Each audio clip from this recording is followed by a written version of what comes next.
Στην περιοχή της πολιτείας βρίσκεται το σπήλαιο που στέγαζε το χώρο του μαντείου των νυμφών, των μυρών και των ευμενίδων, από τις οποίες πήρε και το όνομά του.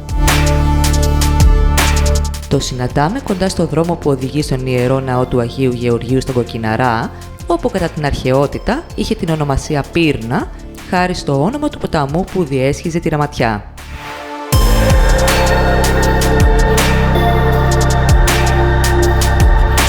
Το πέτρωμα της περιοχής είναι σαθρό και οδηγεί σε αποκολλήσεις τμήματων της οροφής, και ενώ αυτός είναι ο κύριος λόγος, αν τον συνδυάσουμε με το γεγονός πως ο ασφαλτόδρομος περνά ακριβώς πάνω από το θάλαμο του σπηλαίου, δημιουργώντας σωρία κραδασμό, καθώς και πως τα τελευταία χρόνια έχει χρησιμοποιηθεί ακόμα και για το σταυλισμό ζώων, δεν είναι να απορεί κανείς με τη σημερινή του εικόνα.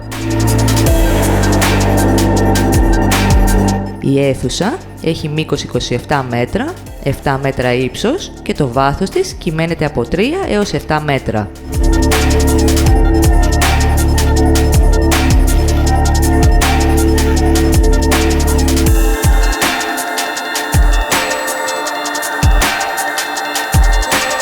Κατά μήκος του Κοκκιναρά συναντάμε και άλλα μικρότερα σπηλαιοειδή ανοίγματα που έχουν πάρει την ονομασία νυμφαίες σκοπιές και φέρνουν σημάδια ανθρώπινης παρέμβασης.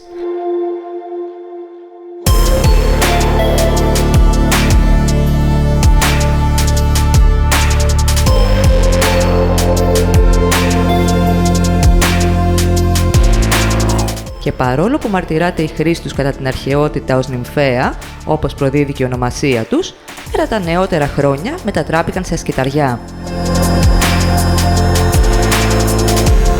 Οι κυριότερες αναφορές την αναφέρουν ως το άντρο των νυμφών, χάρη στη λατρεία των Κηφισίδων νυμφών.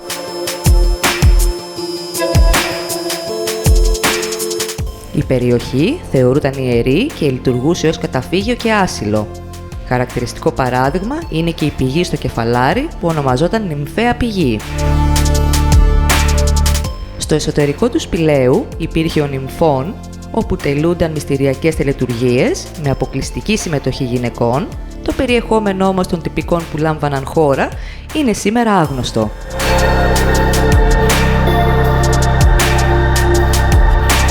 Εικάζοντας μόνο, θεωρούμε πως θα γίνονταν παρεμφερή τελετουργικά με αυτά που αναφέρονται στη λατρεία αυτών των θεοτήτων στη χώρα μας, που περιλαμβάνουν ύμνους και σπονδές από μέλι, νερό, από ιερές κρίνες, ίσως ακόμα και θυσίες κρυαριών. Την περίοδο του 2ου αιώνα μετά Χριστόν, ο Ηρώδης Τιβέριος Κλάβδιος, ο Αττικός, διάλεξε την περιοχή ως καλοκαιρινό θέρετρο, αναζωογονώντας τη λατρεία στο σπήλαιο, πια στο όνομα των Ευμενίδων. Όνομα που προέκυψε ως εξηλαιωτικό για τις Ερηνίες, που ήταν θεότες της εκδίκησης, ειδικά όσον αφορά οικογενειακούς νόμους, και οι αρχαίοι τις έτρεμαν τόσο που απέφευγαν ακόμα και να τις ονομάζουν. Έτσι λοιπόν προχώρησαν σε μία μορφή εξηλαιωτικής λατρείας απέναντι στις τρομερές αυτές θεότητες, μετατρέποντας και το όνομά τους από Ερηνίες σε Ευμενίδες για εύνοια.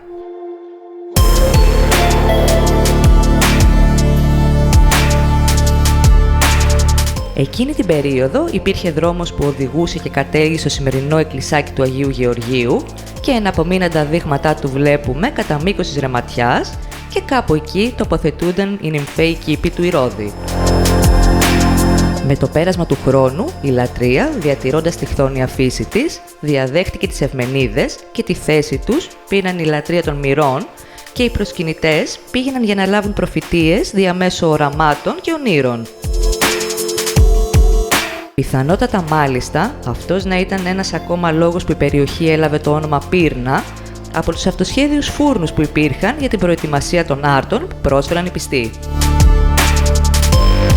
Σταδιακά, από τη Μεσοβυζαντινή περίοδο και ύστερα, η λατρεία των σεληνιακών θεοτήτων έχασε το αρχικό της χαρακτήρα και κατέληξε στις νεοσύστατες πατριαρχικές δομές και ιερατεία, και οι ιερείς αντικαταστάθηκαν από άνδρες μάγους που διέμεναν στο σπήλαιο και στο όνομα των μυρών μετέφεραν τις όποιες προφητείες στους ενδιαφερόμενους, ασφαλώς με την καταβολή κάποιου αντίτιμου.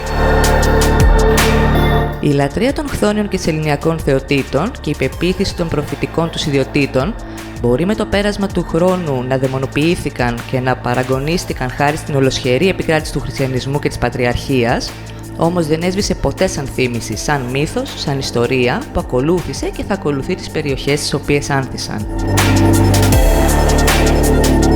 Έτσι, ακόμα και σήμερα, το σπήλαιο των Ευμενίδων προσελκύει μερικούς ανθρώπους, όχι πια για να λάβουν κάποια προφητεία από τις μοίρες, αλλά για να προσπαθήσουν έστω και λίγο να κρυφακούσουν το αέρινο τραγούδι τους.